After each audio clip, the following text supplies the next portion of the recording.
Hello chess friends, welcome back to our YouTube channel. Here's an awesome chess study, by Wotawa. It's white to play and win the game. Alright, there are some technical difficulties we are facing right now. If you look at the material, white has a rook and a bishop, black has a rook and two pawns. If he can manage to eliminate our a pawn, our last pawn, then it is a technical draw. It's a theoretical draw, right? So his aim is very clear. He wants to play the move rook a3 and take the pawn, in which case it's a theoretical draw. Alright, we have to do something in order to save our last pawn, right? So our mission is very clear, save the pawn.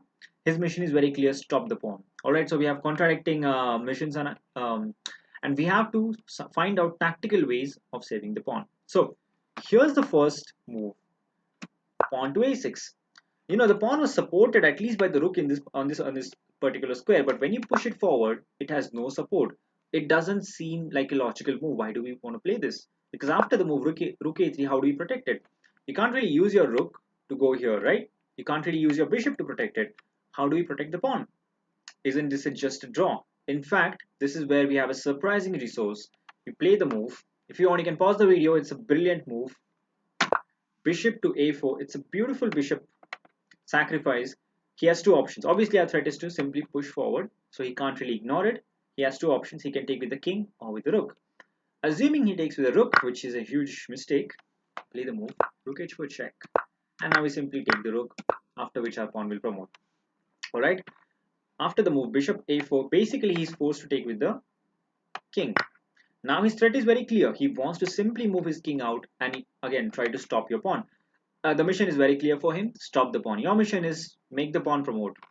Now you have a beautiful move again, rook to h3. It's a kind of a decoy. You want to drag the rook on the other side, so because if it really takes that, then simply a7. Actually, there is no way to stop the promotion, and moving the king away does not help. We just take his rook, and that's it, the pawn will promote. So he avoids the exchange. He plays the move rook a2. Here we have to be stubborn, and we have to be insisting. So let's insist him, please capture a rook. He says no. Please capture a rook. He says no again. We don't want to capture a rook because my threat is simply to move and attack, right? Attack the pawn. Again, his threat is very simple. Capture the pawn, stop the pawn. Your idea is to, help the pawn go forward. Rook to b1. This is what we were preparing for. In fact, this was the entire preparation. Our rook went from h4 to h3 to h2 to h1 all the way to b1. All this maneuvering simply to bring the rook to b1, where he's cutting off the king from getting the access to the b file. So basically, he cannot move his king, and the threat is now a7. There's only one way to stop it, but it comes with a price. He has to play the move rook e3, but now simply a check. King has to move a7, and the price he has to pay to stop the pawn is the rook, and we just promote takes. Basically, the rook is going to simply come here, capture these pawns. It's completely winning. So what a beautiful study by Wotawa.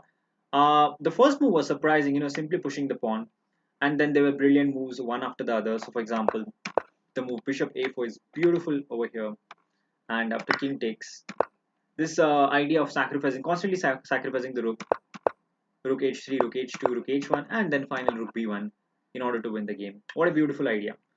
Hope you enjoyed this beautiful study by Wotawa. Thank you for watching. Until next time, see you guys.